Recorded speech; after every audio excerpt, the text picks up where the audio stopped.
El hilo de algodón, teñido con el índigo más profundo que solo las manos expertas de los artesanos de Teotitlán del Valle pueden lograr, se sentía extrañamente frío bajo mis dedos. Siempre había encontrado calor en las texturas de mi taller, un consuelo tangible en el ritmo ancestral del telar de pedal, en el aroma a cera de abeja, a copal quemado y a lana cruda que impregnaba cada rincón de textiles del alma. Era mi santuario, el lugar donde los hilos de la tradición se entrelazaban con los de mis propios sueños. Pero esa tarde de septiembre, el frío no emanaba del algodón. Estaba arraigado en mi pecho, un trozo de hielo inamovible que ni todo el sol de Coyoacán lograba derretir. Frente a mí, colgado de un maniquí de madera tallada, reposaba el huipil de gala. Llevaba 6 meses en proceso, un proyecto que había abordado con la devoción de una plegaria. Cada greca, cada colibrí iridiscente y cada flor de cempasúchil bordada en seda carmesí y dorada contaba una historia. Contaba la historia de mis ancestros, la fuerza de las mujeres zapotecas que vinieron antes que yo, mujeres que tejían sus vidas en sus telares, y contaba la historia de mi amor por la hija a la que planeaba regalárselo el día de su boda. Era, o al menos eso había soñado en mis noches de insomnio, la pieza que la conectaría con sus raíces, un abrazo de tela que la envolvería con la fuerza de su linaje cuando yo ya no estuviera para hacerlo. Pero ahora, al mirarlo, la belleza de la prenda se disolvía en el recuerdo amargo de hace 3 semanas. La imagen era tan vívida, tan corrosiva, que me hizo retroceder un paso, como si el aire frente a mí se hubiera vuelto sólido. Estábamos en mi oficina, un espacio bañado por la luz del atardecer que se filtraba por los ventanales y pintaba de naranja los coloridos tapices de las paredes. Ella y Rodrigo, su prometido, se habían sentado frente a mi escritorio de mezquite, con la rigidez de 2 ejecutivos a punto de cerrar una fusión hostil, no como una hija y un futuro yerno visitando a su madre. Rodrigo, con su sonrisa ensayada y su reloj ostentoso, había deslizado una carpeta de cuero lustroso sobre la madera. Dentro, un presupuesto detallado, impreso en papel de alta calidad, para una boda que superaba el 1,5 millones de pesos. 1,500,000, mamá, había dicho Ximena, su voz afilada como un cristal roto, desprovista de cualquier calidez. Es lo que cuesta hacer las cosas bien. Un organizador de bodas de renombre, el banquete en la Hacienda La Trinidad en San Miguel de Allende, flores importadas de Holanda, un fotógrafo que cobra en dólares. Yo había escuchado en silencio, cada palabra un pequeño martillazo en el hielo de mi pecho. Vi mi vida entera de trabajo, las décadas de levantarme antes del amanecer, de viajar a las comunidades más remotas de la sierra para encontrar a las mejores tejedoras, de noches en vela diseñando patrones y gestionando pedidos, reducido todo a una lista de caprichos extravagantes y superficiales. Les ofrecí 300,000 pesos, respondí finalmente, mi voz sonando peligrosamente calmada. Es una suma generosa, mucho más de lo que tu padre y yo tuvimos jamás para empezar. Nuestra boda fue en el patio de la casa de tu abuela, con mole hecho por tus tías y música de un trío local, y fuimos inmensamente felices. Fue entonces cuando Ximena soltó el veneno, se inclinó hacia adelante, sus uñas de gel perfectamente esculpidas tamborileando sobre la carpeta. Los tiempos han cambiado, mamá, y tú sigues anclada en el pasado. Tu egoísmo nos está arruinando. Estás sentada sobre una fortuna mientras nosotros solo queremos empezar nuestra vida. ¿Acaso no quieres que sea feliz? La palabra egoísmo me golpeó con la fuerza de un puñetazo físico. Yo, que había vendido el último terreno de mis padres para pagar su universidad privada. Yo, que había hipotecado la casa para financiar su primer coche. Yo, que había sacrificado mis propios sueños de expansión internacional para asegurar que a ella nunca le faltara nada. Esa acusación no era solo una traición, era un intento de reescribir la historia, de borrar cada uno de mis sacrificios. Desde esa tarde, El silencio se había instalado entre nosotras, un abismo helado y profundo, hasta ahora. Mi teléfono móvil vibró sobre la mesa de trabajo, su zumbido una intrusión violenta en la quietud de mi taller. En la pantalla, el nombre, Ximena. Dudé un instante, mi pulgar flotando sobre el botón de rechazar. Cerré los ojos y la imagen de mi difunto esposo, Ricardo, vino a mi mente. Lo recordé riendo, diciéndome que yo era demasiado blanda con Ximena. Es nuestra pequeña, la consentida. Solía excusarme. Quizás él tenía razón. La culpa, esa vieja y traicionera compañera, susurró en mi oído. La culpa que me carcomía desde que su padre había muerto de un infarto fulminante, dejándome sola con una niña de 10 años y un adolescente de 13. Quizás había intentado compensar esa ausencia con cosas, con permisos, con una libertad que ella no estaba preparada para manejar. Quizás yo había tejido los hilos de la mujer que ahora me despreciaba. Con un suspiro que me pesaba en el alma, contesté: «Mamá». La voz de Ximena era un murmullo suave, casi infantil, un truco de ventrílocuo que había perfeccionado desde la adolescencia. He estado pensando mucho en todo, en nosotros. Creo que ambas hemos sido muy tercas. Hizo una pausa dramática, calculada. Me preguntaba si, ¿te gustaría que cenáramos esta noche? Solo tú y yo, para hablar, para arreglar las cosas de verdad. Mi instinto, el mismo que me había ayudado a navegar el traicionero mundo de los negocios durante 40 años, me gritaba. Era una trampa, era demasiado fácil, demasiado repentino, pero la esperanza, esa terca y estúpida flor que insiste en crecer en las grietas del corazón de una madre, floreció con una fuerza patética. ¿Y si de verdad estaba arrepentida? ¿Y si el embarazo, del que me había enterado por mi hijo Leandro, la había ablandado, la había hecho madurar? Me encantaría, cariño, respondí, odiando la nota de anhelo en mi propia voz. Perfecto, dijo ella, su tono volviéndose más eficiente, más práctico, la falsa vulnerabilidad desvaneciéndose. Te reservé en la herencia en Polanco. A las 8. Nos vemos ahí. Colgó. Sin un te quiero, sin un cuídate. La transacción había terminado.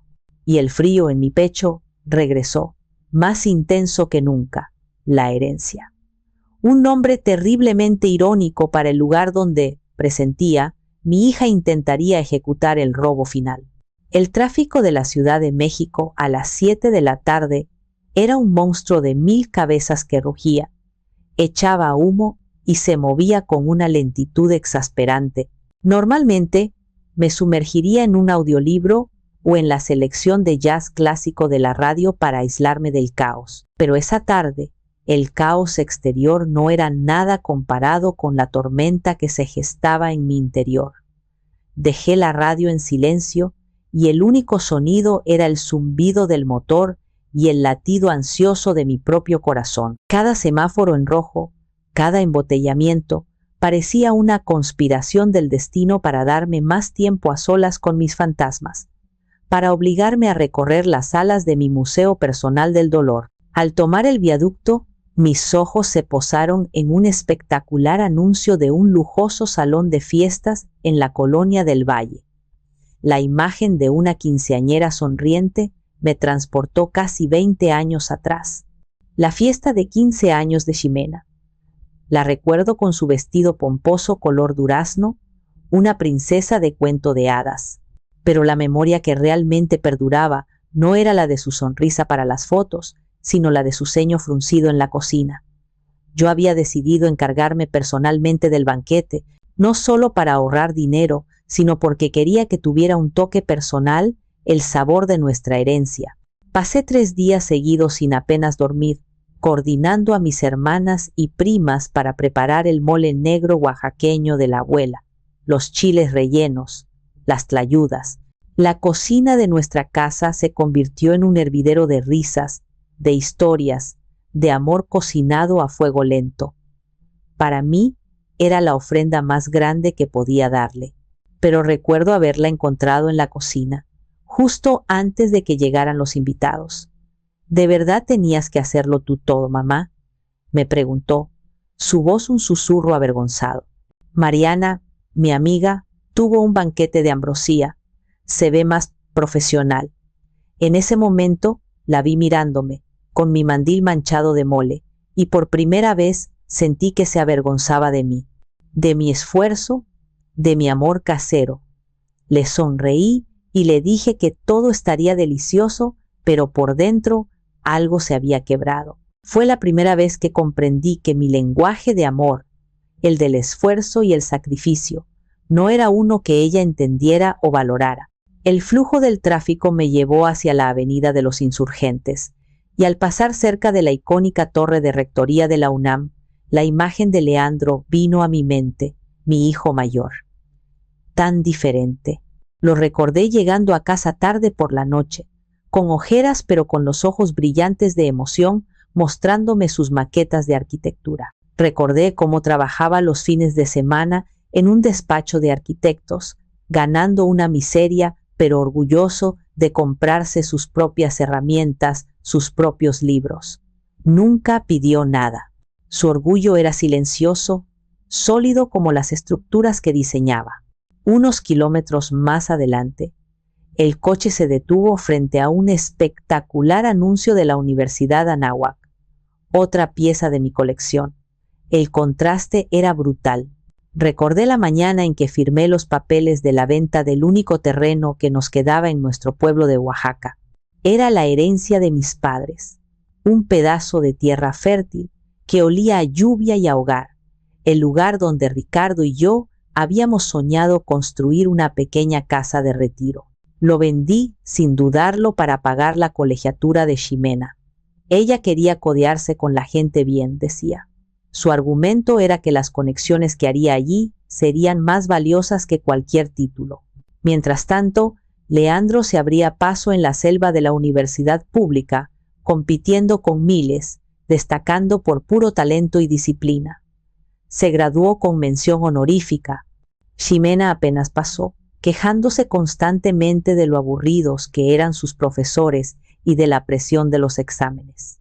Nunca pareció entender que los cimientos de su educación de élite estaban construidos sobre los sueños sacrificados de sus padres.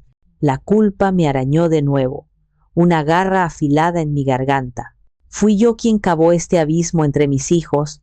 Ricardo siempre había sido más estricto, más consciente del peligro de dar demasiado. Adelaida me decía a menudo, mientras veíamos a los niños jugar en el jardín, el amor no es darles todo lo que piden, es enseñarles a ganarse lo que quieren, especialmente a Ximena. Tiene tu corazón, pero mi terquedad es una combinación peligrosa si no la guiamos. Cuando él se fue, me sentí tan perdida, tan aterrorizada de fallarles como madre soltera, que creo que me excedí. Confundí el amor con la indulgencia, especialmente con mi niña pequeña, mi Ximena. Quería construirle un mundo sin carencias, sin el dolor agudo que yo había sentido al perder a su padre. Y en el proceso, parece que le construí un castillo de egoísmo con cimientos de arena, un castillo que ahora amenazaba con derrumbarse sobre mi propia cabeza. Finalmente, al entrar en las calles arboladas y silenciosas de Polanco, pasé junto a una agencia de coches de lujo. Los vehículos brillaban bajo las luces de la sala de exposición como joyas inalcanzables. La última pieza del museo, la más reciente antes de la fatídica discusión por la boda. El coche que le compré a Ximena al graduarse. Un convertible blanco, su capricho. Un símbolo, según ella, de su nuevo comienzo como profesional. 2 meses después, lo chocó saliendo de una fiesta en Las Lomas. El seguro no cubrió todos los daños. Sin una pizca de remordimiento, con el coche aún en el taller, me exigió que le comprara otro, uno mejor, mamá, que sí sea seguro. Su lógica era tan retorcida que me dejó sin palabras. Leandro, para ese entonces un arquitecto con proyectos propios, seguía conduciendo el viejo Tsuru que había sido de su padre, un coche que cuidaba con un esmero casi religioso, manteniéndolo impecable con su propio dinero y esfuerzo. Cada recuerdo era un hilo en el complejo tapiz de la situación actual. Hilos de favoritismo inconsciente, de sacrificios no reconocidos, de una desconexión creciente. No, esto no era solo una cuestión de dinero para una boda. Era la culminación de una vida de expectativas no cumplidas y de un amor trágicamente malinterpretado. Mientras buscaba estacionamiento cerca de la herencia, apagué el motor del coche. El silencio repentino fue casi ensordecedor. Necesitaba armarme de valor. Necesitaba recordar a la mujer que había construido un negocio de la nada, la mujer que negociaba con compradores internacionales y que no se dejaba intimidar por hombres trajeados. Tenía que dejar a la madre doliente en el coche y entrar a ese restaurante como la empresaria, la matriarca, la leona que sabía que su manada estaba en peligro, aunque el depredador viniera de dentro. La herencia era exactamente como lo había imaginado. Un monumento al lujo discreto y pretencioso que tanto le gustaba a Ximena y a su círculo. Al entrar, me recibió una oleada de aire acondicionado y el aroma de una mezcla de perfume caro y comida exquisita. Mármol oscuro pulido como un espejo, iluminación tenue y estratégica diseñada para hacer que todos parecieran más jóvenes y ricos, y un silencio reverencial roto solo por el tintineo de copas de cristal de Bohemia y el murmullo de conversaciones en voz baja. Me sentí como una pieza de artesanía oaxaqueña, con sus colores vibrantes y su textura honesta, en medio de una galería de arte moderno y minimalista, auténtica, quizás, pero completamente fuera de lugar. Un maitre joven y espigado, con una sonrisa que no le llegaba a los ojos, consultó su tableta y me guió a través del laberinto de mesas. Reconocí algunas caras.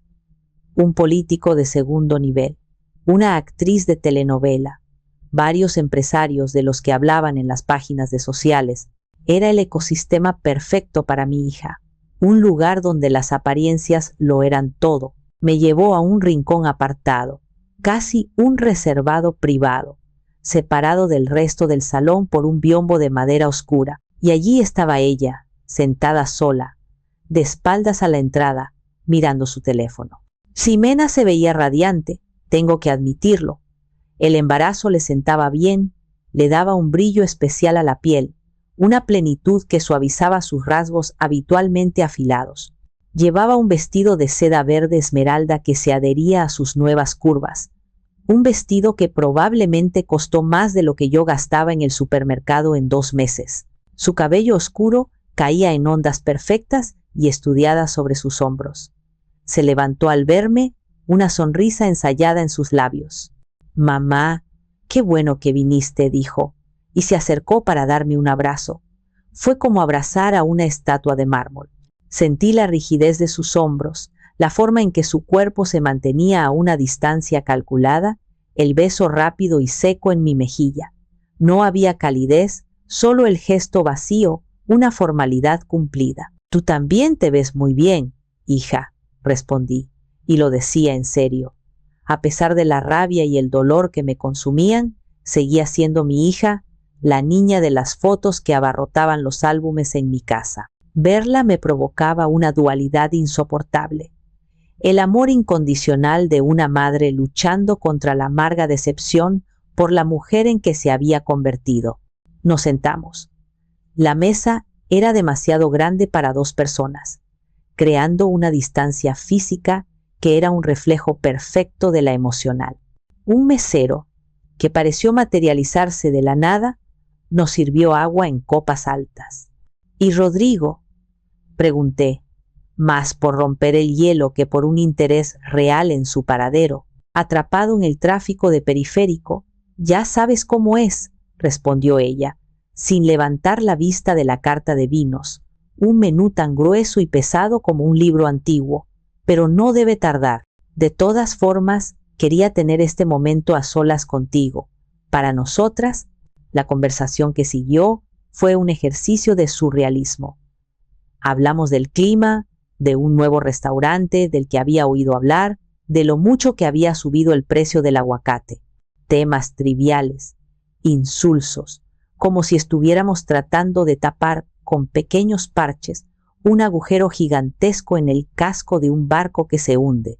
Cada palabra amable de su parte se sentía como una falsificación. Cada pregunta sobre mi día vacía de interés genuino. Yo la observaba por encima de mi copa de agua, adoptando el papel de la antropóloga que estudia a una tribu desconocida. Estudiaba sus gestos, la forma en que sus uñas perfectamente cuidadas tamborileaban sobre el mantel de lino, la manera en que su mirada vagaba por el restaurante, evaluando a los otros comensales, evitando la mía. No había rastro de arrepentimiento en ella, no había vulnerabilidad, solo una tensión controlada, una paciencia expectante, como la de un cazador esperando en silencio a que su presa, agotada y confundida, caiga finalmente en la trampa. Pedimos una entrada para compartir, unos escamoles a la mantequilla con epazote, un manjar que a ella le encantaba desde niña y que yo solía prepararle en ocasiones especiales. Cuando el plato llegó, servido con una ceremonia excesiva por el mesero, ella apenas lo probó. Tomó un bocado, masticó lentamente y dejó el tenedor a un lado. ¿No tienes hambre?, le pregunté. Una pregunta genuina en medio de tanta falsedad. Un poco de náuseas todavía. Se excusó, llevándose una mano al vientre. Era un gesto que, en cualquier otra circunstancia, me habría llenado de ternura. Pero esa noche parecía más performativo que instintivo, un recordatorio sutil de la carta que guardaba bajo la manga, mi nieto, la esperanza que había sentido al aceptar su llamada. Esa pequeña y terca flor se había marchitado por completo, sus pétalos esparcidos por el frío mármol del restaurante. El instinto que me había gritado trampa ahora aullaba en mi interior un lobo enjaulado. No estaba aquí para una reconciliación, estaba aquí para una ejecución, y yo era la condenada. La espera por Rodrigo se alargó, la pequeña charla se agotó, dejando paso a un silencio incómodo y pesado, lleno de todo lo que no nos decíamos. Miré mi reloj, eran las 8:25. La puntualidad nunca había sido el fuerte de Rodrigo, pero esto era diferente. Sentí que su tardanza era deliberada, una táctica para desgastarme, para aumentar mi ansiedad y hacerme más vulnerable. Justo cuando estaba a punto de poner mi servilleta sobre la mesa y decir que prefería irme, lo vi entrar. Pero no venía solo. Mi corazón, que había estado latiendo con una sorda aprensión, dio un vuelco y se hundió hasta el fondo de mi estómago. Detrás de Rodrigo, con la solemnidad de un cortejo fúnebre, caminaban 3 hombres de traje oscuro, portando portafolios de cuero. No eran amigos, eran tiburones, y acababan de oler sangre en el agua. Rodrigo se acercó a la mesa con una sonrisa tan amplia y plástica que parecía que iba a rompérsele la cara. Irradiaba esa confianza prefabricada de los hombres que han aprendido a imitar el éxito sin haberlo conseguido por méritos propios. Su traje era impecable. Su reloj brillaba bajo la luz tenue, pero sus ojos tenían la dureza de un usurero. Adelaida, qué gusto verte, de verdad. Perdona la tardanza. El tráfico estaba imposible. Una locura, dijo, inclinándose para darme un beso en la mejilla que esquivé sutilmente, girando la cabeza para que su saludo aterrizara en el aire. El aroma de su loción cara, una fragancia agresiva y dulzona, me resultó nauseabundo. Mis ojos, sin embargo, estaban fijos en los 3 hombres que se habían detenido a una distancia respetuosa detrás de él, como una guardia pretoriana esperando órdenes. Eran una visión incongruente en el ambiente relajado del restaurante. Ximena, que hasta ese momento había estado jugueteando con su servilleta, se enderezó, su rostro adoptando una máscara de seriedad casi teatral. El acto había terminado. El telón se levantaba para el verdadero propósito de la noche. Rodrigo, dije, mi voz sonando más firme y clara de lo que me sentía por dentro. ¿Y estos señores? ¿Interrumpimos una reunión de negocios?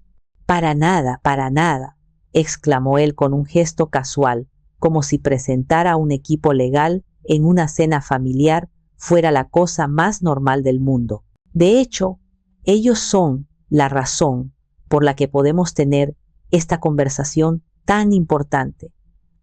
Adelaida, te presento al licenciado Fermín Montero, y ellos son sus asociados, los licenciados Pérez y García. Se ofrecieron a acompañarme para que pudiéramos aprovechar el tiempo y discutir algunos asuntos importantes de manera eficiente.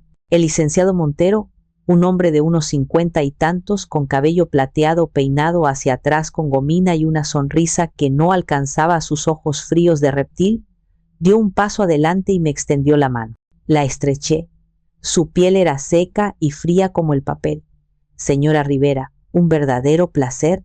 Rodrigo y Ximena me han hablado mucho y muy bien de usted. Admiro profundamente a las mujeres hechas a sí mismas. El cumplido era tan hueco que casi pude oír el eco.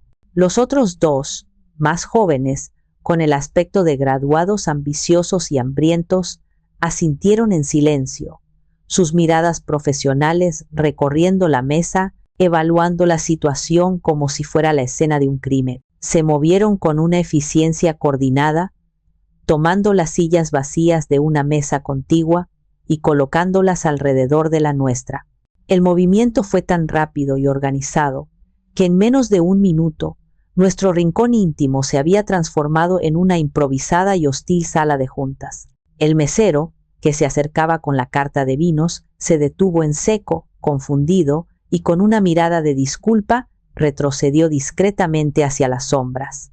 El ambiente cambió de forma instantánea y brutal. La calidez del restaurante, la música suave, el murmullo de las otras mesas, todo pareció desvanecerse, reemplazado por el aire gélido de una transacción corporativa. Me sentí acorralada, expuesta, como un espécimen bajo el microscopio. La mesa que antes parecía grande ahora se sentía claustrofóbicamente pequeña, rodeada por estos hombres de traje que me miraban con una mezcla de lástima condescendiente y profesionalismo depredador. Busqué con la mirada a Ximena, mi última y desesperada esperanza. Su rostro era una hoja en blanco, sus emociones cuidadosamente guardadas bajo una capa de indiferencia. Había evitado mi mirada desde que los hombres llegaron, concentrando su atención en doblar y desdoblar su servilleta. Estaba claro, ella sabía todo, ella lo había planeado todo. La invitación, la falsa dulzura, el restaurante, todo había sido un elaborado y cruel montaje para llevarme a este preciso momento, a esta humillación pública. Asuntos importantes, repetí, mi voz teñida de un sarcasmo que no pude reprimir. Dirigí mi pregunta a mi hija, obligándola a levantar la vista. ¿Qué clase de asuntos importantes requieren la presencia de 3 abogados en lo que se suponía era una cena de reconciliación, Ximena? Por un instante vi una fisura en su armadura. Sus labios temblaron, pero fue Rodrigo quien respondió, tomando el control con la autoridad de un titiritero. Adelaida, por favor, no lo veas de esta manera tan dramática. Piensa en esto como una intervención por tu bien, por el bien de la familia. ¿Mi bien? Una risa amarga y seca escapó de mis labios. Un sonido feo en la elegancia del lugar. No sabía que mi bien requería de asesoría legal para poder cenar con mi propia hija. El licenciado Montero carraspeó, un sonido que pretendía ser autoritario. Abrió su portafolios de cuero con un chasquido que resonó en el silencio.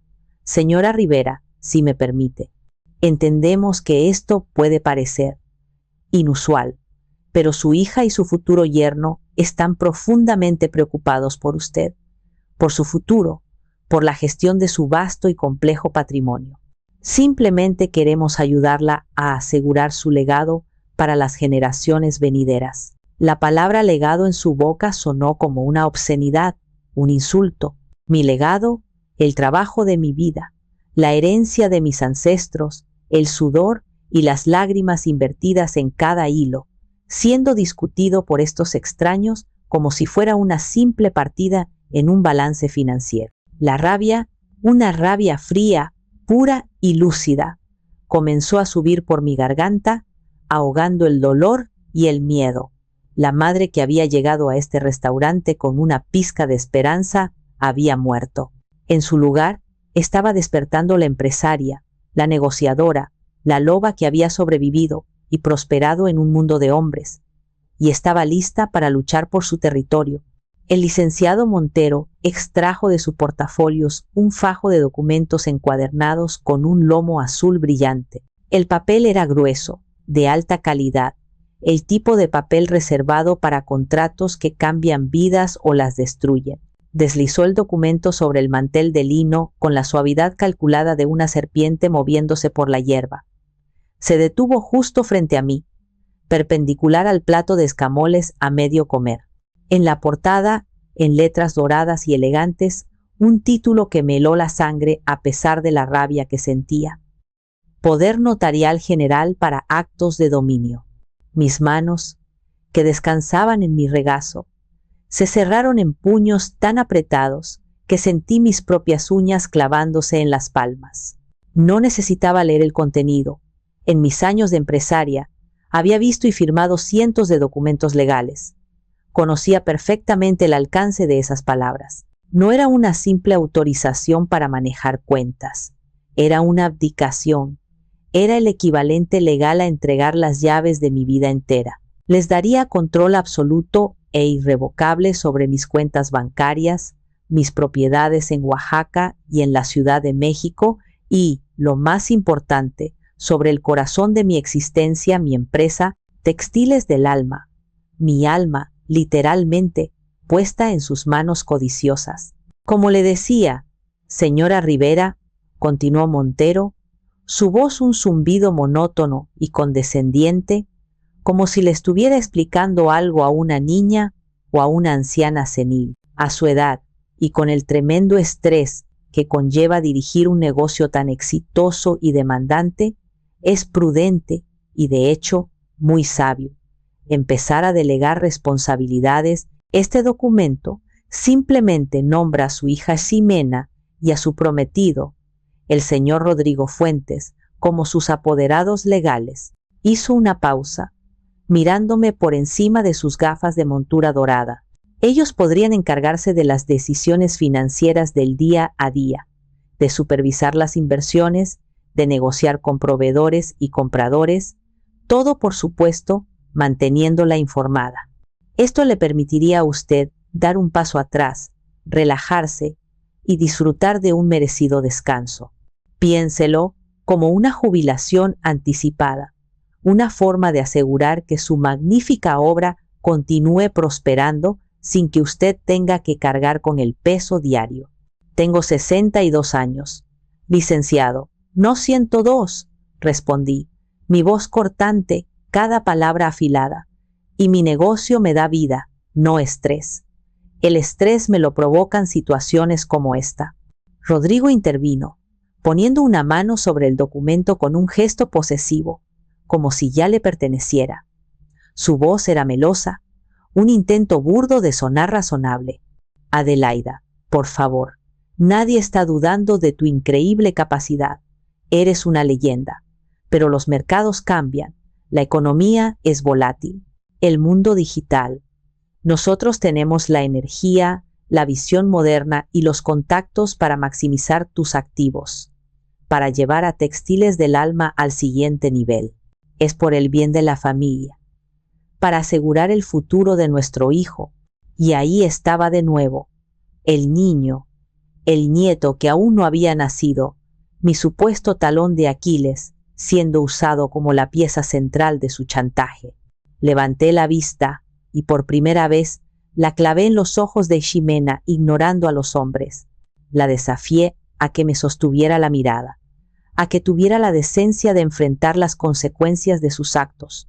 Por un instante, vi algo vacilar en ella, una sombra de duda, un destello de la niña que una vez fue, pero desapareció tan rápido como había llegado, extinguido por una determinación fría y dura. Su amor por el dinero y el estatus era, evidentemente, más fuerte que su amor por mí. «Mamá», dijo, y su voz ya no tenía rastro de la dulzura fingida de la llamada. Era la voz de una extraña. «Esto no es una petición. Es lo mejor para todos. Es una decisión de negocios». «¿Una decisión de negocios?», repetí, incrédula.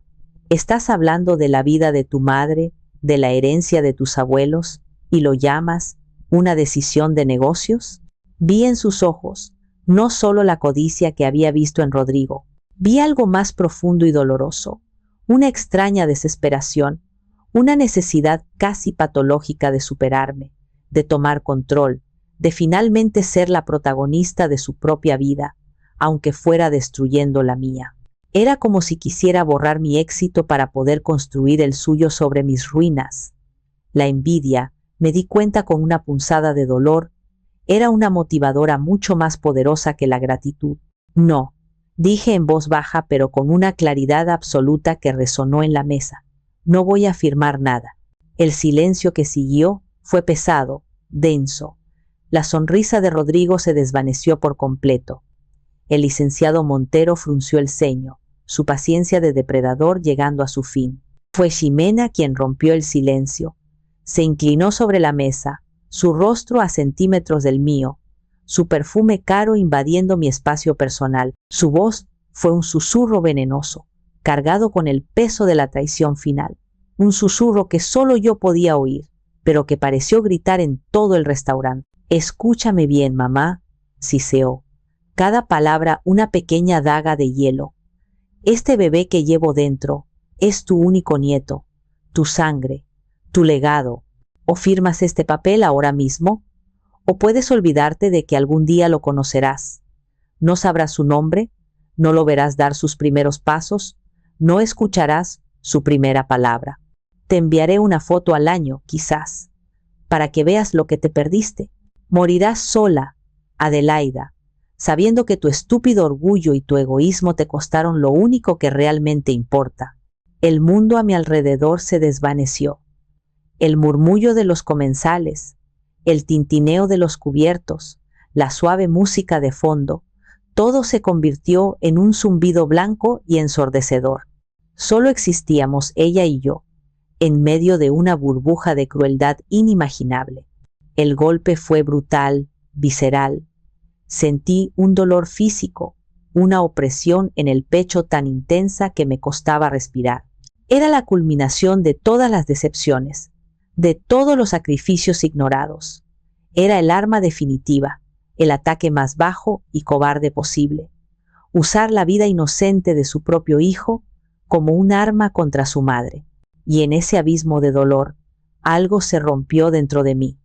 Pero no fue mi espíritu, fue la última y delgada hebra de esperanza y culpa que me ataba a la versión idealizada de mi hija. La mujer sentada frente a mí no era mi niña, era una extraña, una enemiga, y yo sabía exactamente cómo tratar con los enemigos. En lugar de las lágrimas de desesperación que Ximena claramente esperaba, en lugar de los ruegos y las súplicas que Rodrigo sin duda anticipaba, una calma gélida, casi antinatural, se apoderó de mí. Era una sensación familiar, la misma que sentía justo antes de una negociación crucial, cuando las apuestas eran altas y el margen de error era inexistente. Mi mente, que había estado nadando en un mar de dolor y confusión, de repente se aclaró con una precisión cristalina. El corazón de la madre herida retrocedió, magullado pero no vencido, y la estratega, la fundadora de Textiles del Alma, la mujer que había luchado contra viento y marea, tomó el control total. Respiré hondo, una bocanada de aire que se sintió como si no hubiera respirado en horas. Ordené a mis manos, que temblaban ligeramente en mi regazo, que se detuvieran, y lo hicieron. Alcancé mi bolso, que descansaba en la silla junto a mí. El movimiento fue lento, deliberado, cada gesto medido. Los ojos de todos en la mesa siguieron mi mano como si fuera un animal peligroso. Rodrigo esbozó una pequeña sonrisa de suficiencia, un tic de victoria prematura. Seguramente pensaba que iba a sacar una pluma para firmar su sentencia de mi vida. Ximena me miraba con una expectación triunfante, la crueldad brillando en sus ojos. Abrí el bolso.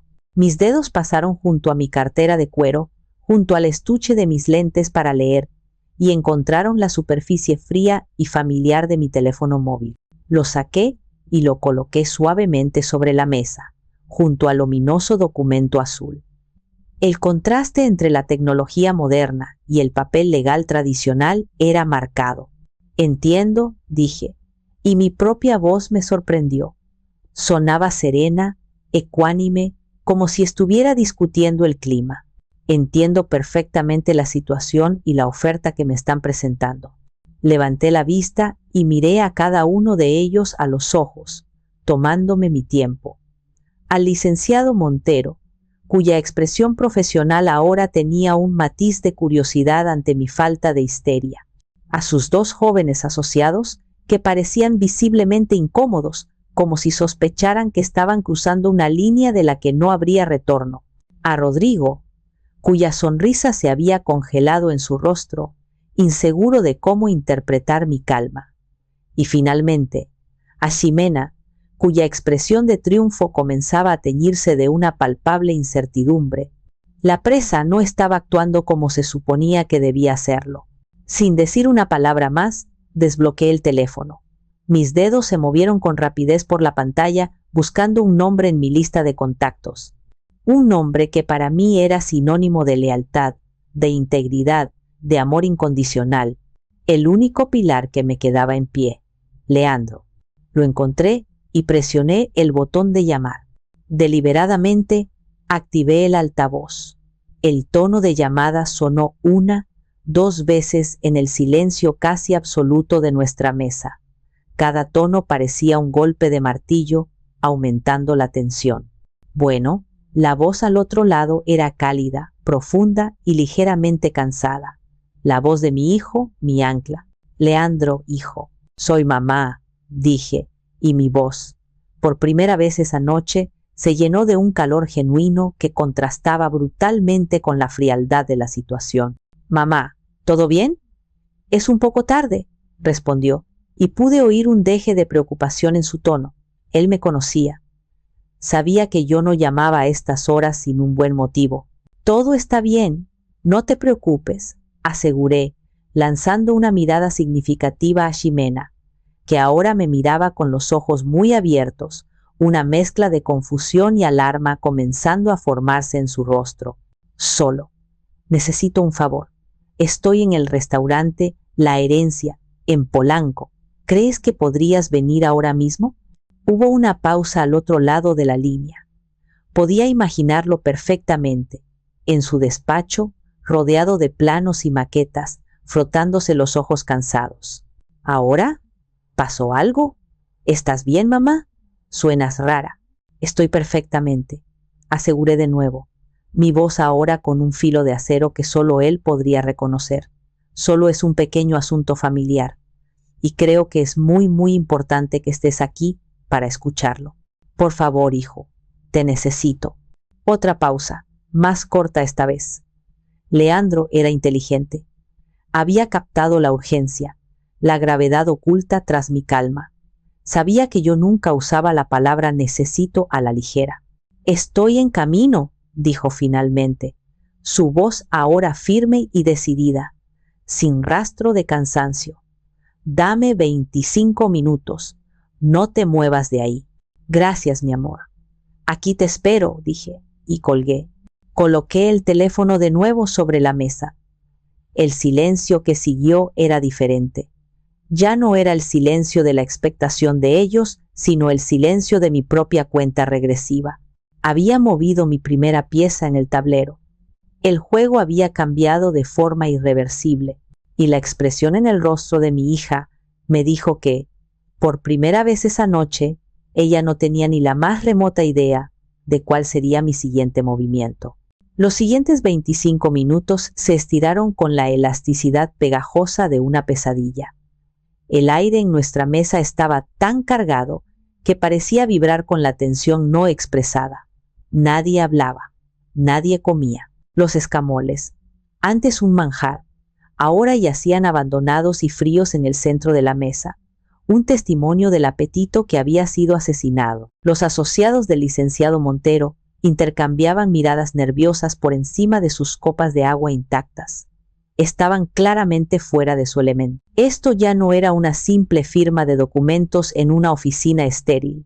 Se había convertido en un drama familiar de alto voltaje, con un nuevo actor a punto de entrar en escena, y sus rostros delataban que no sabían qué papel jugaría.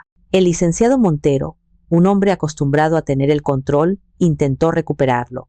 Carraspeó un sonido seco y autoritario, y se ajustó las gafas de oro. Señora Rivera, con todo el debido respeto, no creo que sea necesario ni prudente involucrar a más miembros de la familia. Esto es un acuerdo privado y sensible entre usted, su hija y su futuro yerno. Hacerlo más grande solo complicará las cosas innecesariamente y podría generar conflictos adicionales. No le respondí. No le concedí ni una mirada. Simplemente tomé mi copa de agua, levantándola con una mano firme, y bebí un sorbo.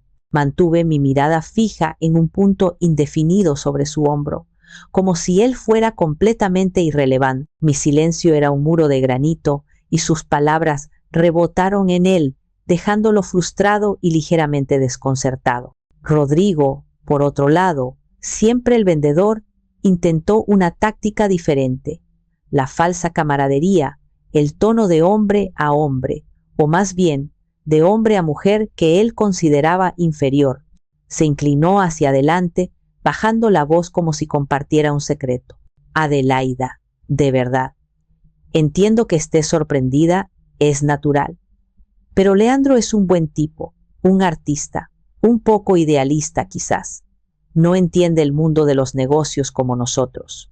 Lo que estamos proponiendo es, en el fondo, para protegerlo a él también, para asegurar que el patrimonio familiar crezca y no se estanque en ideas románticas sobre la artesanía. Su condescendencia era tan palpable, tan insultante, que casi podía tocarla. Me limité a girar mi cabeza y mirarlo directamente a los ojos. No dije nada. Solo lo miré, dejando que mi silencio y mi desprecio le dijeran todo lo que pensaba de él, de su ambición barata, de su falta de escrúpulos y de su atrevimiento al hablar del negocio que yo había construido con mis propias manos. Apartó la mirada primero, incómodo, y tomó un trago de agua. Mientras tanto, yo observaba a Ximena. Había perdido toda su compostura. La depredadora fría se había transformado en una adolescente ansiosa. Tamborileaba nerviosamente con los dedos sobre la mesa, un ritmo arrítmico que delataba su pánico interior. Se mordía el labio inferior.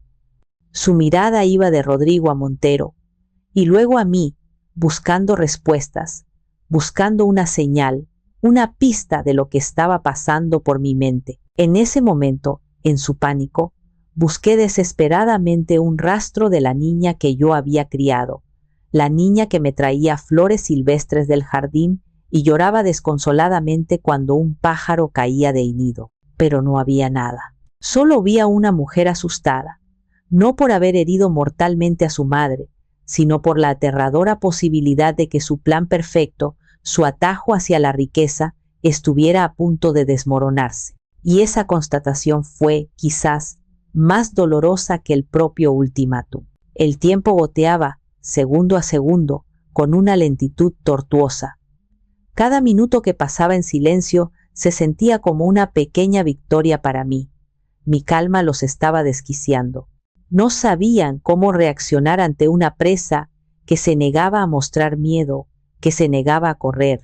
Finalmente, una figura alta y familiar apareció en la entrada del restaurante. Leandro. Aún llevaba su ropa de trabajo, una camisa de vestir arremangada hasta los codos y pantalones de gabardina, pero incluso con el cansancio de un largo día visible en su rostro, su presencia llenaba el espacio. Tenía la misma estructura ósea de su padre, la misma espalda recta, la misma mirada directa y honesta que parecía ver a través de cualquier fachada. Caminó directamente hacia nuestra mesa, sin dudar. Sus ojos, entrenados para ver detalles y estructuras, barrieron la escena en un segundo. Vio los trajes oscuros, los portafolios abiertos, el documento legal sobre la mesa, la tensión en el rostro de su hermana, la palidez de Rodrigo y la expresión pétrea en el mío. No necesitó que nadie le explicara nada. Lo entendió todo en un instante. «Mamá», dijo, y su voz fue una isla de calma en nuestro mar de tensión. Puso una mano sobre mi hombro, un gesto firme, protector, un ancla de apoyo que casi me hace llorar de puro alivio. Se volvió hacia la mesa, su mirada deteniéndose por un momento extra en Rodrigo. «Rodrigo, licenciado», asintió cortésmente pero con una frialdad que helaba. «Parece que me perdí el inicio de una reunión muy interesante». «Leandro, qué bueno que llegas», comenzó Rodrigo, intentando su sonrisa de vendedor, un gesto que ahora se veía patético. «Justo le explicábamos a tu mamá un plan excelente para…». Leandro lo interrumpió, no con rudeza, sino con una autoridad innegable y tranquila. «Si no les importa», dijo, dirigiéndose a los tres abogados y a Rodrigo, su mirada abarcándolos a todos. «Me gustaría hablar a solas con mi madre unos minutos». Su tono no era una pregunta, era una orden. El licenciado Montero abrió la boca para protestar, quizás para argumentar sobre derechos legales, pero la mirada de Leandro lo silenció. Por primera vez en toda la noche vi el miedo desnudo en los ojos de Rodrigo. El refuerzo no había llegado. Había llegado el verdadero dueño de la casa. Rodrigo y su séquito de abogados se retiraron a una mesa cerca de la barra. Una retirada táctica que parecía más una huida. Se agruparon, murmurando entre ellos y lanzando miradas furtivas en nuestra dirección, como una manada de hienas confundidas por la repentina aparición de un león. El alivio de tenerlos lejos fue inmenso, como si una pesada capa de plomo hubiera sido retirada de mis hombros, permitiéndome respirar profundamente por primera vez en una hora. Leandro se sentó en la silla que Rodrigo había dejado vacante, acercándola instintivamente a la mía, cerrando el espacio, creando una fortaleza de dos. Tomó mis manos entre las suyas, estaban heladas, y él las frotó suavemente para darles calor. «Mamá, mírame», dijo en voz baja pero intensa. Su voz, normalmente tan calmada, estaba cargada de una furia contenida. «¿Estás bien? ¿Qué demonios es todo esto? ¿Un poder notarial?» «Ximena te amenazó». Fue entonces cuando la represa que había construido a mi alrededor, esa fortaleza de calma y estrategia, se agrietó por un instante. Las lágrimas que había contenido con tanta fuerza brotaron de mis ojos, no de debilidad, sino de un profundo y abrumador alivio. Era el llanto de quien ha estado luchando solo en la oscuridad y de repente ve la luz de una linterna amiga. Lloré en silencio por unos segundos y Leandro esperó pacientemente, su pulgar dibujando círculos reconfortantes en el dorso de mi mano hasta que el temblor cesó. «Estoy bien, hijo», dije finalmente, mi voz un poco ronca. Me sequé las lágrimas con una servilleta de lino. «Ahora lo estoy. Gracias por venir. No sabes cuánto significa para mí». Le conté todo, en susurros rápidos y urgentes, la llamada, la cena, la emboscada, el documento y la amenaza final, la más cruel de todas, de Ximena sobre mi nieto. La expresión de Leandro se endureció, sus facciones transformándose de la preocupación a una furia fría y contenida. La mandíbula se le tensó, un gesto que había heredado de su padre y que solo aparecía cuando presenciaba una injusticia profunda. «No puedo creerlo», murmuró, sacudiendo la cabeza lentamente, como si no pudiera procesar la magnitud de la traición. «No puedo creer que Ximena haya caído tan bajo, usar a su propio hijo. ¿Y por dinero? ¿Por una boda?» «Creo que es por mucho más que eso, Leandro», respondí, mi voz ahora firme de nuevo. «Es por poder, por envidia, por un vacío que cree que el dinero puede llenar. Pero eso no importa ahora. Lo miré fijamente, asegurándome de tener toda su atención. Leandro, no te llamé solo para que me salvaras o para que me defendieras. Te llamé para que seas testigo de lo que está por suceder. Su ceño se frunció, confundido. ¿Testigo de qué, mamá? Fue entonces cuando le revelé el primer hilo de mi plan, el primer movimiento que había hecho en este oscuro tablero de ajedrez. Sospechaba que algo así podría pasar. Desde la discusión en mi oficina, algo no me cuadraba. La insistencia de Rodrigo, la frialdad de Ximena, y hace 2 semanas, doña Consuelo, mi vecina, me contó algo extraño. Vio a Rodrigo merodeando por la casa y el taller, tomando fotos con su celular. Dijo que parecía un tasador de bienes raíces. Al principio no le di importancia, pero la idea se quedó ahí, como una espina. Los ojos de Leandro se abrieron de par en par al comprender las implicaciones. Estaban planeando esto desde hace semanas, tratando de establecer que no estás en tus cabales, buscando pretextos para justificar el tomar control. Exactamente, asentí, así que no me quedé de brazos cruzados, hijo. A una tejedora le enseñas a desconfiar de los nudos que parecen demasiado perfectos. He estado tejiendo mi propia red en secreto. Saqué mi teléfono una vez más. La mano ya no me temblaba. Era la mano de una comandante a punto de dar la orden final. Busqué otro nombre en mis contactos, un nombre que no había necesitado para una batalla en años, pero que sabía que era tan confiable y letal como el acero de Toledo. Presioné llamar. La voz que respondió al primer tono era nítida, precisa y no admitía tonterías. La voz de una mujer que no perdía el tiempo. Úrsula, dije, y una genuina sonrisa, la primera en toda la noche, se dibujó en mi rostro. Soy Adelaida. Es hora. Trae la carpeta azul, por favor. Estamos en la herencia. Sí, el de Polanco. Te esperamos. Colgué y miré a mi hijo. La confusión en su rostro había sido reemplazada por una lenta y asombrada comprensión, seguida de una sonrisa de puro orgullo y alivio. Mamá, dijo, su voz llena de una admiración renovada. A veces olvido con quién están tratando de meterse. A veces, respondí, sintiendo cómo el poder y el control regresaban a mis venas, yo también lo olvido. Pero esta noche, todos, incluida yo misma, vamos a recordarlo. La tejedora estaba lista para mostrar su obra maestra. Leandro y yo esperamos en un silencio cargado de una nueva energía. Ya no era la espera ansiosa de antes, sino la calma estratégica que precede a la estocada final.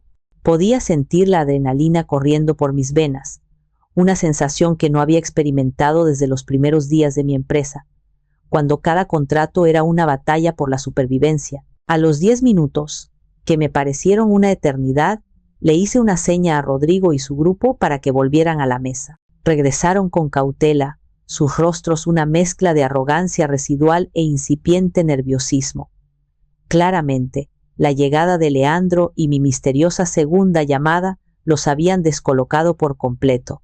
Bueno, dijo Rodrigo, intentando recuperar la iniciativa mientras se sentaba, aunque su voz carecía de la confianza de antes. ¿Ya terminaron su sentimental charla familiar?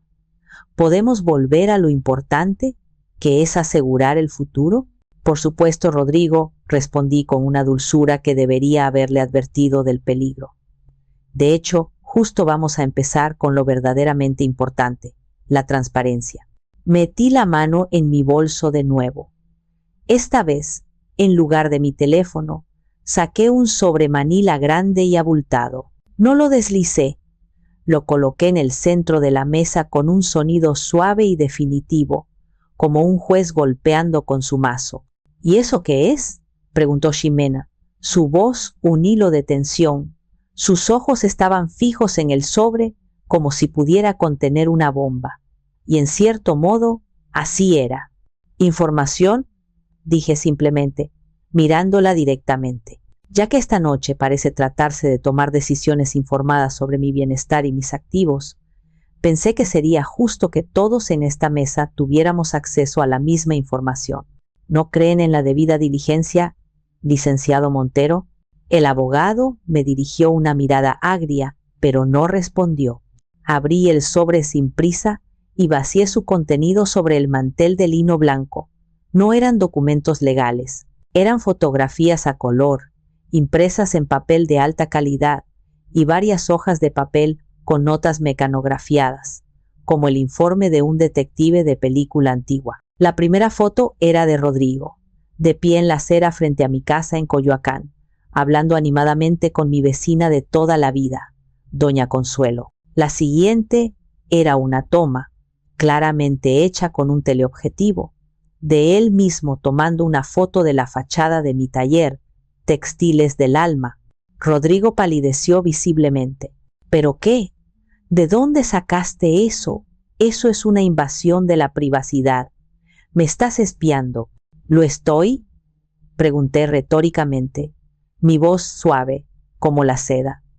Deslicé otra foto por la mesa, que se detuvo justo frente a él. Esta era más comprometedora. Rodrigo saliendo de un moderno edificio de oficinas en la colonia Roma.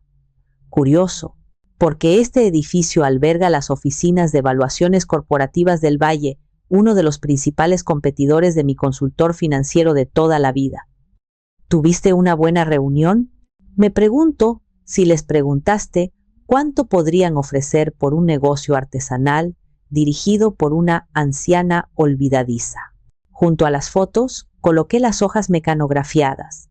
Eran transcripciones. La primera era un resumen detallado de la conversación que Rodrigo había tenido con doña Consuelo, quien preocupada me había llamado esa misma tarde. Rodrigo, con un encanto empalagoso, le había preguntado si yo últimamente andaba muy olvidadiza, si me había perdido alguna vez volviendo a casa, si mencionaba cosas que no tenían sentido.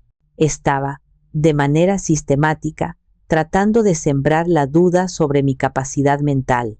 La siguiente transcripción era de una llamada que mi abogada había conseguido grabar legalmente. Era Rodrigo hablando con un antiguo empleado de mi empresa, un joven al que despedí por irregularidades en los inventarios. Le ofrecía 5,000 pesos a cambio de cualquier información sobre errores o descuidos en mis libros de contabilidad. Cualquier cosa que demuestre que ya no está al 100%, se le oía decir. El rostro de Jimena había perdido todo color. Estaba lívida. Miraba las pruebas esparcidas sobre la mesa como si fueran serpientes venenosas. Sus manos temblaban. Mamá, yo no sabía nada de esto, te lo juro, balbuceó, pero sus ojos la traicionaban. No me miraba a mí, miraba a Rodrigo con una mezcla de pánico y acusación. ¿No lo sabías? Mi voz era un látigo, desprovista de toda emoción. ¿No sabías que tu prometido, el hombre con el que piensas construir una vida, ha pasado las últimas 2 semanas actuando como un detective de pacotilla, tratando de construir un caso para declararme incompetente? Que ha estado escarbando en mi vida, hablando con mis vecinos, intentando sobornar a mis ex empleados, buscando cualquier debilidad, cualquier error, para justificar el arrebatarme todo lo que he construido con mis propias manos? Me incliné hacia ella, bajando la voz. Dime la verdad, Ximena. ¿Realmente no sabías nada? ¿O simplemente preferiste no saber los detalles sucios mientras el resultado final te beneficiara? El licenciado Montero, viendo a sus clientes desmoronarse, intentó un último y desesperado contraataque legal. Señora Rivera, estas supuestas pruebas son circunstanciales y, como dije antes, probablemente obtenidas de manera ilegal. No tienen ninguna validez en un tribunal. Oh, se equivoca, licenciado. En muchas cosas, de hecho, dijo una nueva voz, una voz de mujer, grave y resonante, que cortó el aire como un cuchillo de obsidiana. Fueron obtenidas por un investigador privado licenciado, con evidencia documentada, y son perfectamente admisibles en una demanda civil por acoso, conspiración para cometer fraude y, mi favorita, abuso patrimonial de personas mayores. Un delito que en la Ciudad de México se castiga con cárcel. Todos nos giramos, de pie, junto a nuestra mesa, con la elegancia de una pantera y la autoridad de una reina, estaba una mujer de unos 70 años, alta, delgada, con el cabello plateado recogido en un moño impecable y vestida con un traje sastre de lino color marfil de un corte exquisito.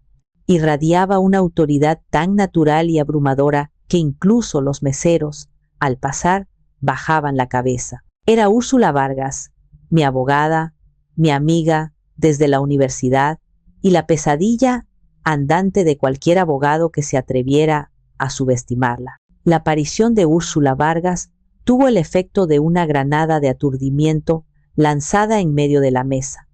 El tiempo pareció congelarse. El licenciado Fermín Montero la reconoció al instante.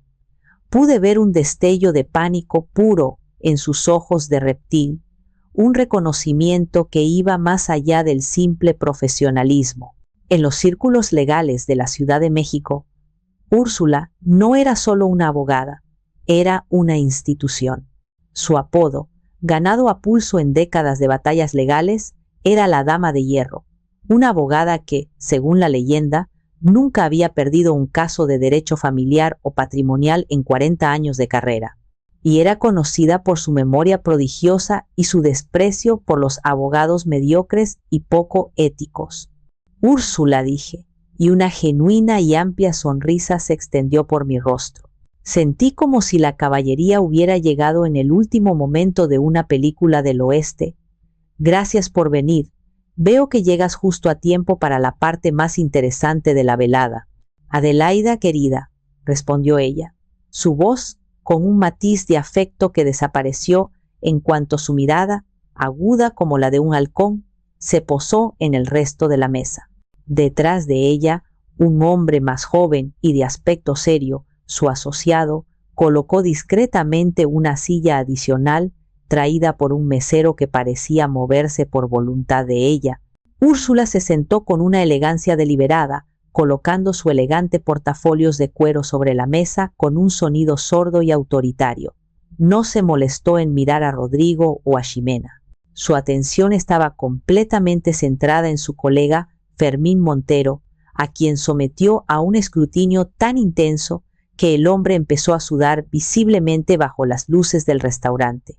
Fermín, dijo ella, su tono casual, pero con un filo de acero. ¡Qué sorpresa encontrarte aquí! No sabía que ahora tu prestigiosa firma se dedicaba a las cenas de emboscada. Pensé que tu especialidad eran los litigios corporativos, no la extorsión familiar. ¿O es que los negocios van tan mal? Montero se puso rojo, una mancha de color que subía desde su cuello hasta sus sienes. Úrsula, por favor, creo que hay un profundo malentendido. Mis clientes y yo solo estamos aquí, a petición de la familia, para asesorar a la señora Rivera en la planificación de su patrimonio. ¿Es un servicio? Un servicio, Úrsula arqueó una ceja, un gesto que sabía que era legendario por preceder a una aniquilación verbal. Ahórratelo, Fermín, me insultas. He revisado la copia de este documento, dijo, señalando con un dedo largo y huesudo el poder notarial, como si fuera algo sucio. Un documento que mi clienta, Adelaida, me hizo llegar esta misma tarde. Es un instrumento legal sorprendentemente agresivo y unilateral, prácticamente una capitulación incondicional y, considerando las pruebas irrefutables de una investigación premeditada para socavar la reputación y la capacidad mental de mi clienta, añadió, haciendo un gesto amplio hacia las fotos y transcripciones sobre la mesa, creo que tenemos bases más que suficientes para presentar una queja formal ante el Colegio de Abogados por conducta gravemente poco ética y posible complicidad en un intento de fraude. ¿No te parece? El rostro de Montero pasó del rojo a un blanco ceniciento. Sus dos jóvenes asociados parecían querer que la tierra se los tragara. La amenaza de Úrsula no era un farol. Una queja formal de ella, respaldada con pruebas, podría significar no solo una mancha en su reputación, sino la suspensión de su licencia. Rodrigo, viendo que su ariete legal había sido neutralizado y convertido en un cordero tembloroso, intentó apelar a la emoción, la última trinchera de los desesperados. Esto es un asunto familiar. Usted no tiene derecho a meterse. Es entre mi prometida y su madre. Úrsula giró su cabeza lentamente para mirarlo, como si apenas se diera cuenta de su presencia. Lo examinó de arriba abajo con una mirada tan fría y analítica que Rodrigo pareció encogerse en su asiento. «Joven», dijo ella, su voz goteando desdén, «¿sabe cuál es la diferencia entre un asunto familiar y un delito? La intención. Un asunto familiar es una discusión sobre a quién le toca lavar los platos. Intentar despojar a su futura suegra de su patrimonio mediante coacción y amenazas es un delito. Y a mí me pagan muy bien para lidiar con delincuentes, vistan o no trajes caros». Se volvió hacia mí, su expresión suavizándose. «Adelaida, ¿estás lista para concluir esta reunión? Creo que la cena se ha enfriado». Asentí, sintiendo una oleada de poder y vindicación. «Estoy lista, Úrsula». Ximena, que había estado en silencio, paralizada por el shock, finalmente reaccionó, como si despertara de una pesadilla. «No, mamá, no puedes hacer esto», exclamó, su voz temblando, una mezcla de pánico y rabia infantil. «Soy tu hija, no puedes ponerme a tu abogada en contra». «Yo no la he puesto en tu contra», Ximena, respondí, mi corazón doliendo a pesar de todo, una pena profunda por la mujer en que se había convertido. «Tus propias acciones lo han hecho. Has declarado la guerra a tu propia madre. Y en una guerra, uno tiene que elegir un bando». Úrsula me miró, y con un leve asentimiento, como una general dando una orden silenciosa, sacó de su portafolios una segunda carpeta. Era de color azul rey.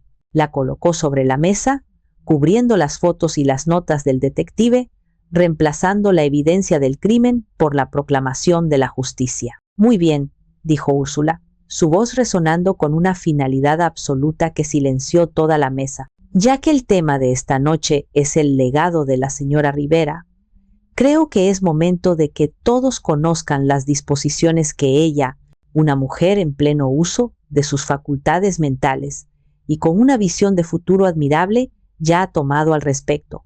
Abrió la carpeta azul. El jaque mate estaba sobre la mesa.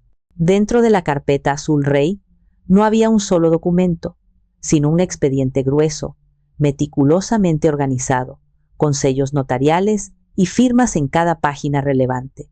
Úrsula, con la precisión de un cirujano diseccionando un tejido enfermo, extrajo la primera página y la alisó sobre la mesa para que todos pudieran ver el encabezado. «Esto, estimados señores y querida Ximena», comenzó Úrsula, su tono ahora didáctico, el de una catedrática exponiendo una lección final e irrefutable. «Es el acta constitutiva de un fideicomiso de administración y patrimonio irrevocable, establecido por mi clienta, la señora Adelaida Rivera, hace exactamente 2 semanas, ante el notario público número 47 de la Ciudad de México, el licenciado Hernández. Un hombre, por cierto, de una integridad intachable». La palabra irrevocable flotó en el aire, cargada de un peso legal y definitivo que pareció absorber todo el sonido de la sala. Vi a Rodrigo y a Montero intercambiar una mirada de pánico. No era simple preocupación. Era el terror de 2 estrategas que se dan cuenta de que han estado jugando en el tablero equivocado toda la noche. Sabían perfectamente lo que esa palabra significaba. Inalterable, permanente, a prueba de balas. Úrsula continuó, saboreando cada palabra, consciente del efecto que estaba causando. «En virtud de este instrumento legal, la señora Rivera, en un acto de extraordinaria previsión y generosidad, ha transferido la totalidad de su patrimonio a dicho fideicomiso. Y cuando digo totalidad, me refiero a cada acción, cada peso, cada ladrillo». Hizo una pausa dramática, pasando lentamente las páginas del documento. Esto incluye el 100% de las acciones de la empresa Textiles del Alma, S.A.D.C.B., la propiedad de la casa de Coyoacán, la del taller, los 2 locales comerciales en Oaxaca y la totalidad de sus carteras de inversión y cuentas bancarias personales, tanto en México como en el extranjero. Se detuvo y levantó la vista, mirando directamente a Rodrigo. En otras palabras, señor Fuentes, el patrimonio que usted y sus abogados tan amablemente se ofrecían a gestionar y maximizar, ya no le pertenece legalmente a mi clienta, le pertenece al fideicomiso. Y un fideicomiso, como usted debería saber, tiene sus propias reglas. Rodrigo se atragantó. Su rostro, normalmente bronceado, había adquirido un tono pálido y verdoso. ¿Y quién controla ese fideicomiso?, preguntó con un hilo de voz, aferrándose a una última y desesperada esperanza. Úrsula pasó a la siguiente página con una lentitud teatral. Me alegra que pregunte, porque es la parte más elegante de toda esta estructura. El comité técnico está presidido por mi clienta, la señora Rivera, asegurando que su visión para el negocio se mantenga. Pero el fideicomisario principal, la persona con el poder de administración y la firma final, el guardián de la bóveda, por así decirlo, es su hijo, el señor arquitecto Leandro Rivera. Hizo un gesto hacia Leandro, que permanecía en silencio, observando la escena con una expresión grave y solemne. ¿Y los beneficiarios?, susurró Ximena. Era la pregunta que más le importaba. Su rostro era una máscara de incredulidad, la de alguien que ve cómo el premio que creía tener en sus manos se convierte en polvo. «Ah, la parte más hermosa de todas», dijo Úrsula, y su mirada se suavizó por un instante al mirarme, una mirada de complicidad y afecto entre 2 viejas amigas que habían luchado juntas. Los únicos beneficiarios del fideicomiso Rivera son todos los nietos de la señora Adelaida, tanto los ya nacidos como los que estén por nacer. Dirigió su mirada directamente a Ximena, y su voz se volvió extrañamente gentil, lo que la hizo aún más cortante. Eso te incluye a ti, o más bien, al hijo que esperas, querida. El fideicomiso tiene instrucciones muy claras y detalladas de proveer para su educación, desde el mejor kinder hasta la universidad más prestigiosa del mundo, si así lo deseara.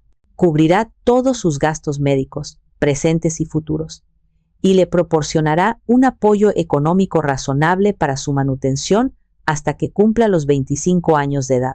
Tu hijo, Ximena, tendrá todas las oportunidades del mundo gracias a la previsión de su abuela. Luego, su voz volvió a endurecerse como el acero de un bisturí. Sin embargo, y quiero que esto quede perfectamente claro, los padres de los beneficiarios, es decir, ustedes 2, dijo, señalando a Ximena y a Rodrigo con la punta de su pluma, no tienen absolutamente ningún acceso, influencia o control sobre el capital del fideicomiso. No pueden tocar un solo centavo para sus gastos personales, sus deudas, sus negocios fallidos, ni para bodas de lujo, con flores importadas y fotógrafos que cobran en dólares. El golpe fue certero, quirúrgico, devastador. Pude ver el cálculo frenético en los ojos de Rodrigo, su mente de tiburón, buscando una escapatoria, una laguna legal, y no encontrando ninguna. Había apostado todo a la herencia de una mujer a la que consideraba débil, vieja y manipulable, y acababa de descubrir que la caja fuerte no solo estaba vacía, sino que nunca había estado allí.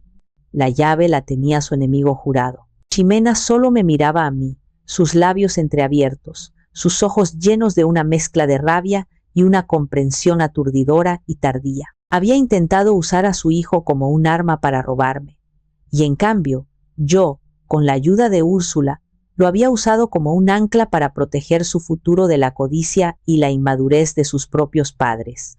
El legado estaba a salvo, pero no de la forma en que ella lo había planeado. Había asegurado su porvenir, pero había dinamitado su presente. El primero en romperse bajo la presión de la derrota total fue Rodrigo. Su fachada de hombre de mundo, de negociador astuto, se hizo añicos como un espejo barato, revelando al niño malcriado y frustrado que siempre había sido. «Esto es ridículo.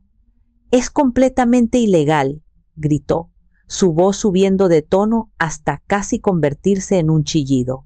Golpeó la mesa con el puño cerrado, haciendo que las copas tintinearan peligrosamente y que un poco de agua se derramara sobre el prístino mantel.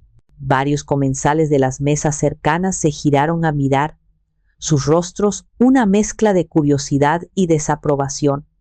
«Usted no puede desheredar a su propia hija. Es su sangre.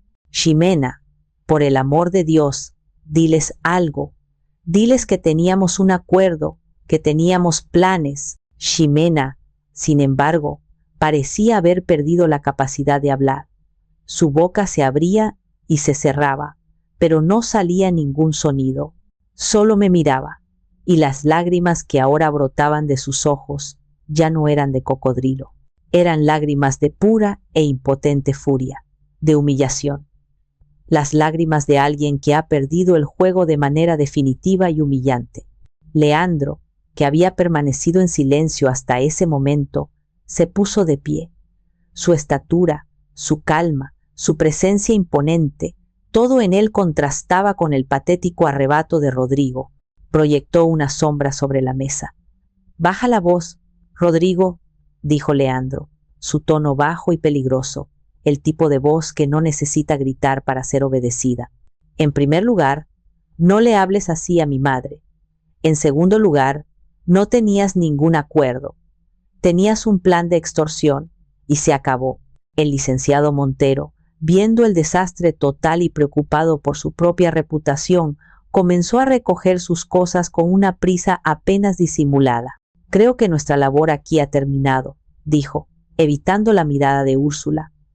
«Evidentemente, ha habido malentendidos fundamentales. Mis clientes y yo nos retiramos. Ya nos comunicaremos por las vías formales». «Una excelente decisión, Fermín», dijo Úrsula, sonriendo con la satisfacción de un depredador que ha visto a su presa rendirse. «Y te sugiero que leas con mucha atención la correspondencia que recibirás de mi despacho mañana por la mañana. Podría interesarte. Hablaremos de daños y perjuicios». El abogado palideció aún más, si es que eso era posible, y prácticamente huyó del restaurante, con sus dos jóvenes y traumatizados asociados pisándole los talones. Ahora solo quedábamos nosotros cuatro. El núcleo de la familia rota, expuesto bajo las luces del lujoso restaurante. Ximena finalmente encontró su voz. No fue un grito, sino un gemido lastimero, el sonido de un niño al que le han quitado su juguete favorito. «Mamá, ¿cómo pudiste hacerme esto? A mí. Soy tu hija. Llevo a tu nieto en mi vientre. Se suponía que debías cuidarnos, que debías protegernos». Me levanté lentamente, sintiendo el peso de mis 62 años en mis huesos, pero también la ligereza de una carga que finalmente me había quitado de encima. Me acerqué a ella, rodeando la mesa, hasta quedar de pie a su lado. Ella levantó la vista, quizás esperando un abrazo, una palabra de consuelo. No obtuvo ninguna de las dos cosas. «Yo siempre te he cuidado, Ximena», dije, mi voz suave pero inquebrantable, tan clara como el agua de un manantial. «Te cuidé cuando tenías fiebre de noche, te cuidé cuando tu primer novio te rompió el corazón, te cuidé pagando la educación que despreciaste y financiando los caprichos que nunca agradeciste. Y ahora estoy cuidando a tu hijo. Estoy protegiendo su futuro de la avaricia sin límites de su padre y de la terrible ceguera de su madre». Me incliné un poco más, mi rostro cerca del suyo, para que mis siguientes palabras fueran solo para ella. «El amor de una madre es incondicional, Ximena. Siempre te querré porque eres una parte de mí, pero mi respeto, mi confianza y mi dinero no lo son. Esas cosas en la vida te las tienes que ganar. Y esta noche, hija mía, has perdido las tres de una sola vez». Me erguí y miré a Leandro y a Úrsula. «Vámonos. Creo que ya hemos tenido suficiente herencia por una noche». Mientras caminábamos hacia la salida, Con la cabeza bien alta, escuché un sollozo ahogado de Jimena, seguido de la voz furiosa de Rodrigo, culpándola, siseando. ¿Ves lo que has hecho? Te dije que tu madre era una bruja. El sonido de su imperio de arena derrumbándose, de sus sueños de grandeza evaporándose. No mires hacia atrás. Al salir a la fresca y contaminada noche de Polanco, respiré hondo por primera vez en semanas. El aire se sentía limpio, nuevo. La guerra había terminado. En el campo de batalla había quedado una víctima, la relación con mi hija, pero la que salía por la puerta era una sobreviviente. Había perdido a una hija, sí, pero había recuperado mi alma, mi dignidad y mi futuro. Pasaron 6 meses. El otoño, con sus jacarandas tardías, dio paso a un invierno suave y soleado en la Ciudad de México. Mi casa en Coyoacán, que durante las primeras semanas, después de la fatídica cena en la herencia, se había sentido dolorosamente silenciosa, un eco de la familia que había sido, ahora estaba llena de una nueva clase de paz. Ya no era el silencio de la ausencia, sino la calma de la elección, mi elección, la elección de poner mi bienestar primero. Leandro venía a cenar todos los domingos. Esas cenas se convirtieron en mi ritual sagrado. Descorchábamos una botella de vino tinto, cocinábamos juntos, a veces en un silencio cómodo, otras veces charlando durante horas. Nuestras conversaciones ya no giraban en torno a la preocupación constante por Ximena, sino a sus proyectos de arquitectura sostenible, a mis nuevos diseños inspirados en los textiles de la Huasteca, a la vida. Nos estábamos redescubriendo, no como una madre y un hijo lidiando con una crisis, sino como 2 adultos que se respetaban, se admiraban y disfrutaban genuinamente de su mutua compañía. El fideicomiso, esa herramienta legal, se había convertido también en un puente emocional que nos unía en un propósito común: proteger el futuro. La herida de la traición de Ximena seguía ahí, por supuesto. Hay heridas que nunca cicatrizan del todo, pero había dejado de sangrar. Se estaba convirtiendo en una parte de mi paisaje interior, un recordatorio permanente de mi propia fuerza y de los límites saludables que nunca más permitiría que nadie, ni siquiera mi propia sangre, cruzara. Decidí que no dejaría que ese dolor se convirtiera en amargura. Tenía que transformarlo en algo útil, en algo que diera luz. Y así, hablando con Úrsula una tarde en mi jardín, nació una idea. Juntas, decidimos canalizar mi energía, mi experiencia y una parte de las ganancias de mi empresa en la creación de la Fundación Corazón de Hilo. Nuestro objetivo era simple pero poderoso: ofrecer asesoría legal y apoyo emocional gratuito a adultos mayores, especialmente mujeres, que enfrentaban abuso financiero y patrimonial por parte de sus propias familias. El pequeño consultorio que abrimos en la colonia Roma se llenó rápidamente. Descubrí con tristeza que mi historia, lejos de ser única, era una epidemia silenciosa. En las reuniones semanales, escuchaba ecos de mi propia experiencia en las voces de otros padres y madres, historias de hijos que hipotecaban la casa familiar sin permiso, de nietos que vaciaban las cuentas de ahorro, de cuidadores que coaccionaban para cambiar testamentos. Y al compartir mi historia, al usar mi dolor como una herramienta para empoderar a otros, al ver el alivio en sus ojos, al saber que no estaban solos, sentía que estaba sanando una parte profunda de mí misma. Estaba tejiendo los hilos rotos de mi propia vida en un nuevo tapiz, uno más fuerte y con un propósito más grande. Una tarde, mientras estaba en el taller revisando un nuevo tapiz, mi teléfono vibró. Era un número desconocido. Desde el incidente, había aprendido a desconfiar de los números desconocidos. No contesté. A los pocos segundos, llegó un mensaje. Era una foto. La abrí con el corazón en un puño, una mezcla de aprensión y una curiosidad que no podía reprimir. Era la imagen granulada en blanco y negro de un ultrasonido, la silueta inconfundible de un bebé en formación. Debajo, un texto escueto: sin saludos ni despedidas. Es una niña. Nacerá en abril. Mamá, por favor. Miré la imagen durante un largo rato, la pequeña forma de vida que era mi nieta, la primera de mi linaje que nacería bajo la protección del fideicomiso Rivera, a salvo de las tormentas de la codicia de sus padres. Sentí una punzada de amor, un anhelo innegable y animal de conocerla, de oler su piel de recién nacida, de sostener su pequeño cuerpo, pero también sentí la fría claridad de la sabiduría ganada a pulso. Cerré el mensaje. No respondí. El perdón, me di cuenta en ese instante, no era un evento único, no era una amnistía que se otorgaba a la ligera. Era un camino largo y arduo, y Ximena apenas había dado el primer y vacilante paso. Tendría que caminarlo sola. Mi amor por mi nieta sería un faro, esperándola paciente al final del camino, pero ya no sería un puente para que su madre cruzara y volviera a saquear mi vida, mi paz. Miré el tapiz que tenía delante.